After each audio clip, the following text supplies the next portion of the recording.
द्विघात समीकरण।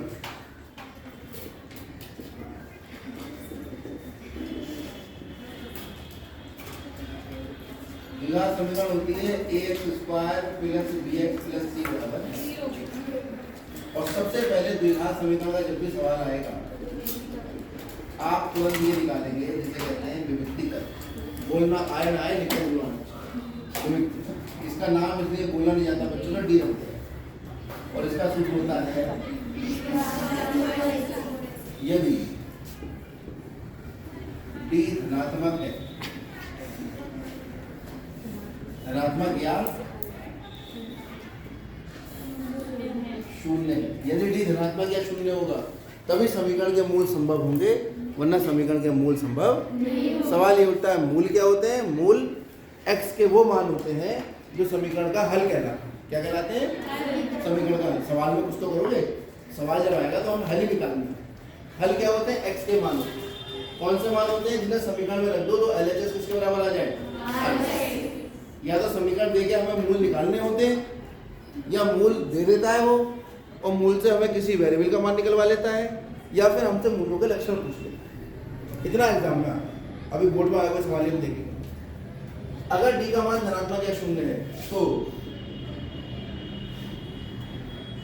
समीकरण के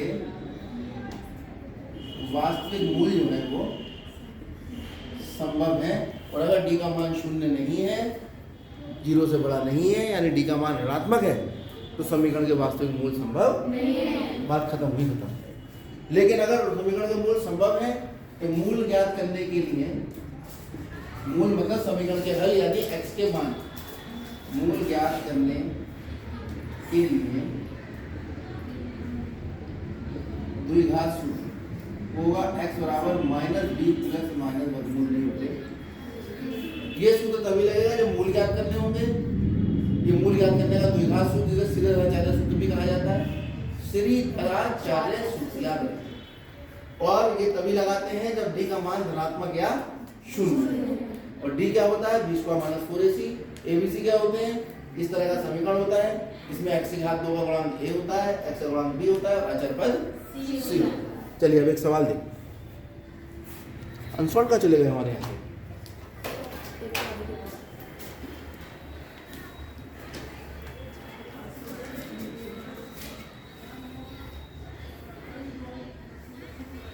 देखिए ये सवाल टिपिकल वाला हम बात करेंगे, पहले आसान वाला लेंगे।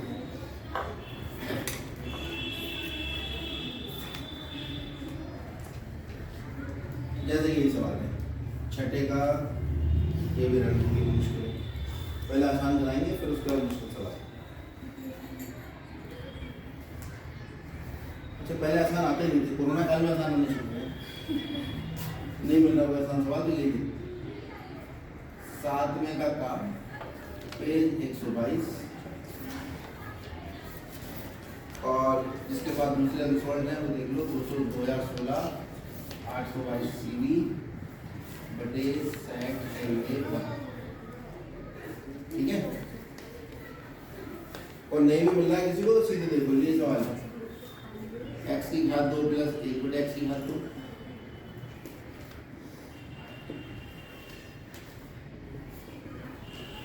इस तरह का सवाल अगर एग्जाम में आता है तो उसने कान को घुमा के पकड़ा है, आपको द्विघात समीकरण नहीं दिया, तो पहला काम कक्षा 9 की जानकारी से आप इसको द्विघात समीकरण बनाओगे। ठीक है। उसके लिए आपको एक्स्ट्रा ज्ञान की आवश्यकता पड़ेगी। वो ज्ञान क्या है? वो ज्ञान आपको पता होना चाहिए कि x - 1/x को अगर मैं p मान लेता मान या y मान और दोनों तरफ वर्क कर लो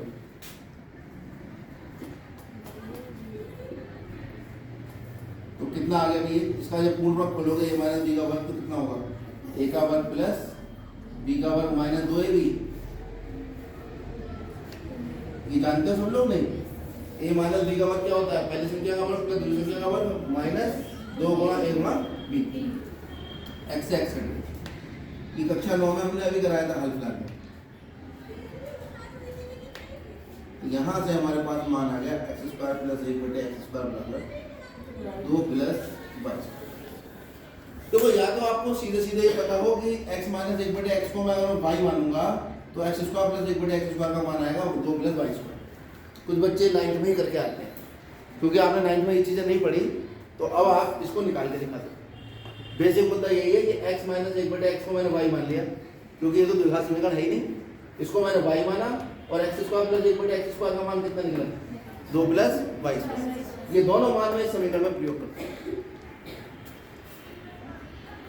x माइनस एक बटे एक्स बराबर वाई तथा एक्स स्क्वायर प्लस एक बटे एक्स स्क्वायर बराबर 2 प्लस वाई स्क्वायर दिए गए समीकरण में रखने पर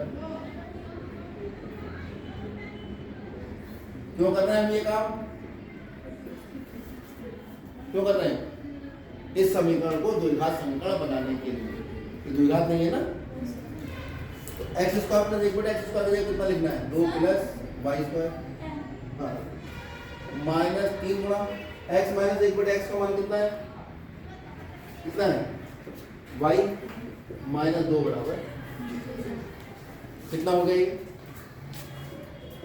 2 में से 2 घटा 0 वाई माइनस 3y बराबर।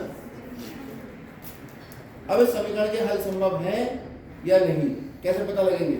इसकी तुलना कर लो किससे, A Y square plus B Y plus C बराबर 0 से तुलना। अब आप कहोगे भाई ए एक्स स्क्वायर से क्यों नहीं है? जरूर थोड़ी है कि वेरिएबल एक्स हमेशा एक्स ही हो, कभी वाई भी होगा, कभी जेड भी होगा, कभी पी भी होगा। शर्त क्या होगी?